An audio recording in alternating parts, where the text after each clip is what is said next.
This is a film about a voyage above the Arctic Circle to Greenland to see the world's biggest island that has been coveted by the United States since 1868. Greenland is a wonderful place. We need it for international security.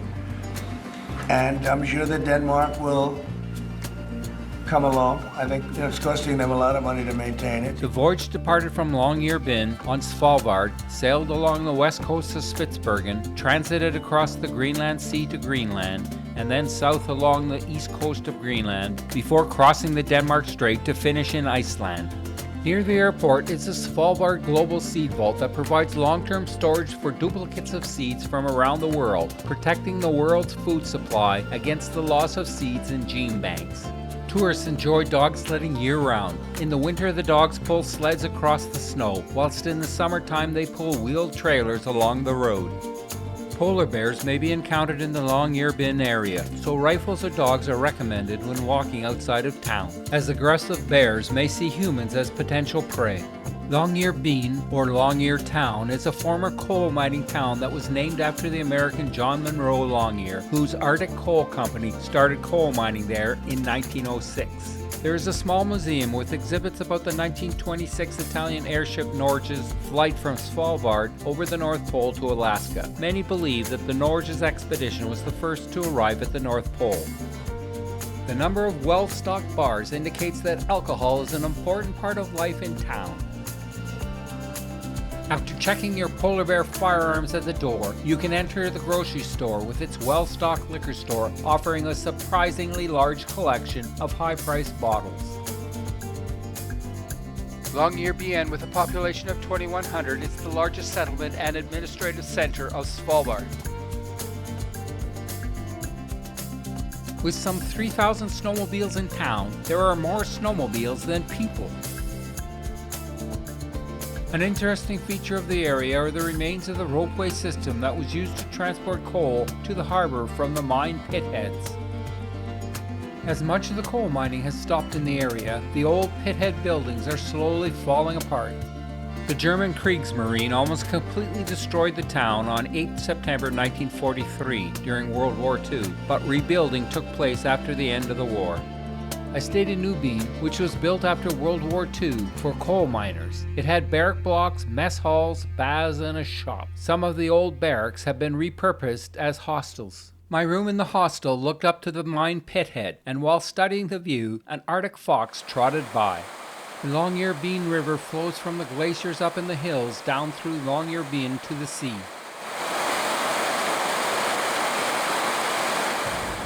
People who are walking or running out of town frequently take a dog with them, which helps if a polar bear is encountered. Different geese species spend the summer in Svalbard, both to breed and to feed, before migrating to southern climes for the winter months. The Svalbard reindeer is an endemic species that has lived there for at least 5,000 years and has become well adapted to the harsh climate. Males develop large antlers during the spring-summer period and lose their antlers in early winter. There was time to visit Pyramiden, a former Russian coal mining town that was abandoned in 1998 and is now a ghost town attracting tourists. Pyramiden was named by the Swedes after the pyramid-shaped mountain behind the town. Due to the Spitsbergen Treaty, Svalbard is under Norwegian sovereignty. Unfortunately, the Norwegians have tried to discourage visits due to their anti-Russian sentiment that followed the special military operation in the Ukraine. After 3 hours sailing up Fuglefjorden, we docked at the old wooden coal wharf, where we were met by a Russian guide who carried a gun in case of polar bears. From the wharf, we could see the large Nordensky Old Glacier across the fjord. There was an Arctic Kugel Mi-8 helicopter from Barentsburg at the heliport. Halfway up the Pyramiden mountain is a Russian sign outlined in rock saying Mir, or peace, while the mineworks higher up dominate the town site. The barracks didn't have their own kitchen, and instead the food was gotten from the impressive canteen building. The dining hall in the canteen has a wonderful mosaic showing an Arctic scene with a Norse god.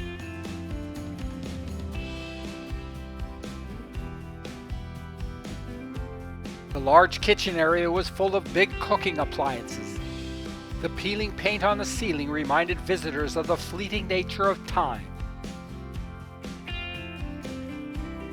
In 1936, the Soviets acquired the rights to use the coal fields at Pyramiden and Barentsburg. Trust Arctic Kugol, the state-run coal company, assumed ownership of both Pyramiden and Barentsburg and has run operations there since that time. At 79 degrees north, Pyramiden has the northernmost bust of Lenin that gazes out forlornly. The cultural palace featured a library, a weightlifting room, a basketball court, and a large auditorium with rows of cushy red seats, where performances took place and movies were shown. The projector booth has old rolls of film spread over the floor like a pot of spilled spaghetti. Surprisingly, one of the films was Spartacus, the 1960 American epic historic drama about a slave revolt against the power of Rome. Obviously, the Soviets were not worried about inspiring their own revolt. In 1996, tragedy descended on Pyramiden when an Arctic Kugol charter flight from Moscow crashed near Longyearbyen, and all 141 passengers on board heading to Pyramiden were killed. Shortly after the crash, Arctic Kugol began discussing shuttering Pyramiden, and in 1998 the decision was finalized and the last coal was extracted from the mine, and Pyramiden abandoned. Departing Pyramiden, we sailed across the fjord to the impressive Nordensky Old Glacier, which is some 25 kilometers long and 11 kilometers wide at its terminus. Arriving at the glacier, we scanned across its terminus for wildlife. Surprisingly, high up on the rocky Nunatak in the middle of the glacier's terminus, there was a mother polar bear with her cub.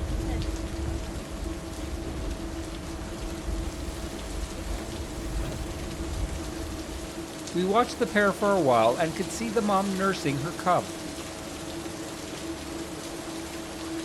It was a rainy day, so wet clothes were the order of the day. Leaving the silt-laden glacial waters, we made a 3-hour boat trip back to Longyearbyen. Arriving back in Longyearbyen, there was now a cruise ship in port. We'd see this ship later in Greenland. Back in the hostel, it took a while to dry out my clothes. Finally, it was time to walk down to the main dock and board our ship to Greenland. The harbor had a number of vessels on the move, including a new Norwegian Coast Guard ship heading out on patrol. The Arctic tern sees 2 summers each year as it migrates from its Arctic breeding grounds to the Antarctic coast for the southern summer and back again about 6 months later. The average annual round-trip length is about 44,000 miles or 71,000 kilometers, which is by far the longest migrations known in the animal kingdom. MV Plancius was built in 1976 as an oceanographic research vessel for the Royal Dutch Navy. The ship was purchased by Oceanwide Expeditions in 2007 and converted into a 114-passenger expedition vessel that operates in both the Arctic and Antarctic.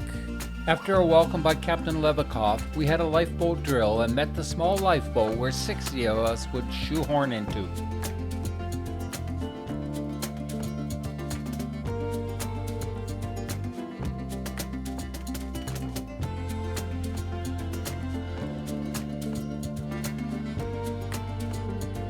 Leaving Longyearbyen, we sailed out of Fuglefjorden and then north along the rugged glaciated coast of Spitsbergen to Fuglefjorden.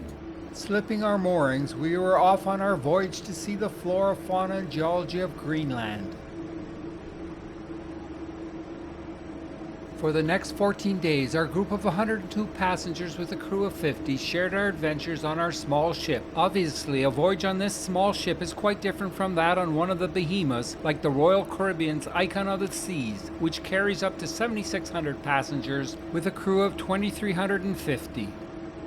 Due to the ship's small size, one gets the opportunity to meet almost everyone on board, both passenger and crew. As well, one can watch the deck crew in action, ranging from lowering the anchor to recovering the ship's zodiacs. We sailed up Iceland, which is lined with beautiful cliffs and glaciers and dotted with the ruins of abandoned coal mines. In the distance, we sailed past Barentsburg, a Russian coal mining operation run by Arctic Kugol as is Pyramiden. Exiting Iceland, we turned north and cruised to the northwest corner of Spitsbergen. Spitsbergen was discovered in 1596 by the Dutch navigator William Barents, although it may have been discovered by Russian hunters as early as the 14th or 15th century. The name Spitsbergen means pointed mountains. After the discovery, Dutch whalers began operation off the west coast of Spitsbergen. The Spitsbergen Treaty of 1920 recognizes Norwegian sovereignty over the Spitsbergen archipelago, which was renamed by Norway in 1925 as Svalbard. The citizens and companies of treaty nations are allowed to become residents and to have access to Svalbard, including the right to fish, hunt, or undertake any kind of marine, industrial, mining, or trade activity. Puffins float on the surface and then dive down and swim underwater to catch their food, after which they return to their nests to feed their young. We dropped anchor in Fuglefjorden, or Bird Fjord, which has many glaciers entering it, all named after birds.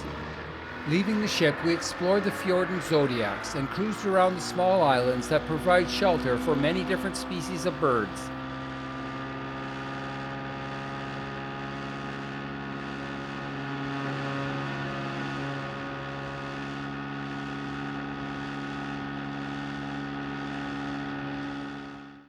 There he is. 4,500.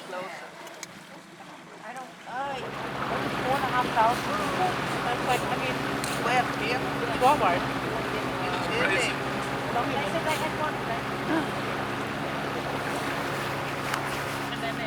It was disappointing to see the debris from commercial fishing on the shore. High up on a rocky cliff, we saw a female polar bear sitting on its haunches. The bear slowly got up and walked a few steps and then laid down again to watch us. The bear looked thin, as it needed sea ice to reform so it could effectively hunt. He's up. He's now up completely. Now it's walking away. Going the wrong way, coming back. Finally, it was time to cruise to the head of the fjord where a vast glacier enters the ocean. Whilst heading toward the glacier's terminus, we saw a huge calving event off the 250-foot or 80-meter high glacier's face.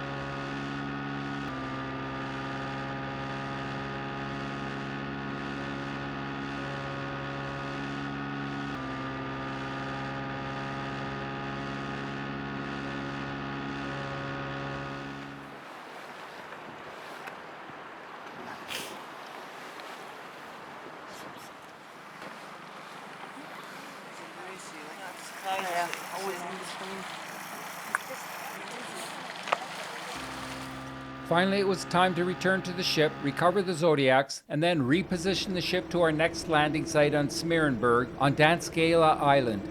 Off Smeerenburg, we dropped anchor in a cloud of rust.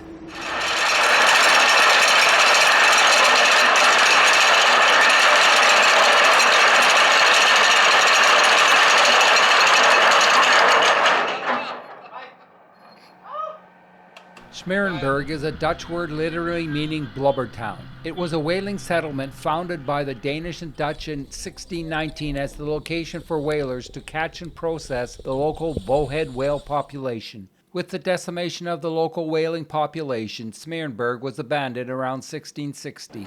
The profitable rendered oil was used in Europe for processing textiles as a constituent of paint, for oil lamps, and for soap. In order to protect the whaling equipment from rivals, a crew of 7 Dutchmen overwintered in 1633-1634. This was the first planned European wintering in Spitsbergen. Another attempt was made in 1634-1635, but all 7 died. Altogether, 101 graves have been found by archaeologists in the area around Smeerenburg. There was a large all-male walrus hull-out near the ruins of Smeerenburg. Many of these males are older ones with huge intimidating tusks. Walrus hull-out groups are usually either all adult male groups or groups that are heavily dominated by adult females with their calves and juveniles. Haulouts are generally formed in the summer as the pack ice is scarce. Walruses haul out to get a break from life in the ocean, as the energetic cost of a walrus active in the water is estimated to be 2.7 times that of the cost whilst resting hauled out. Studies have shown that walruses spend 30% of their time hauled out, with the haul-out durations being longer during the summer months than at other times of the year. Hauling out during warm weather is a heat conservation behavior, resulting in relatively high stable temperatures in the skin and appendages, thereby facilitating growth and regeneration of the skin for molting and healing of wounds. Conversely, walruses avoid hauling out in high winds and heavy rain to remain within their thermal tolerance.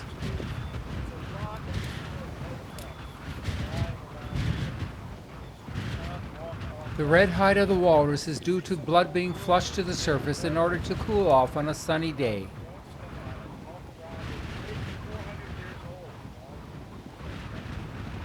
The old warrior with the broken tusk had survived many a mating battle over the years. It was interesting to see a new arrival struggle to haul its bulk up the beach to the haulout. Once at the haulout, the walrus didn't receive a warm welcome as it tried to push its way into the group.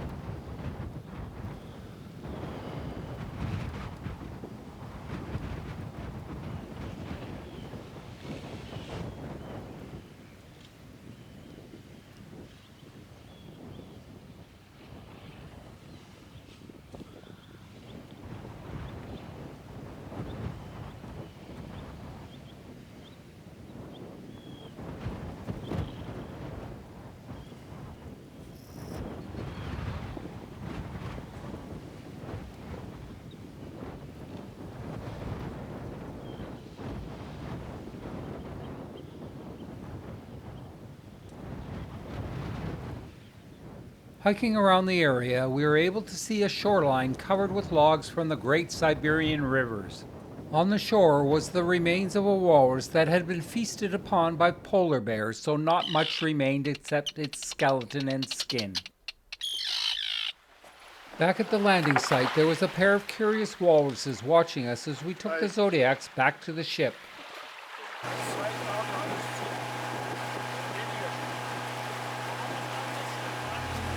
In part 2 of this voyage, we transit across the Greenland Sea to Greenland, where we encounter numerous polar bears and start sailing down the east coast of Greenland to explore its treasures.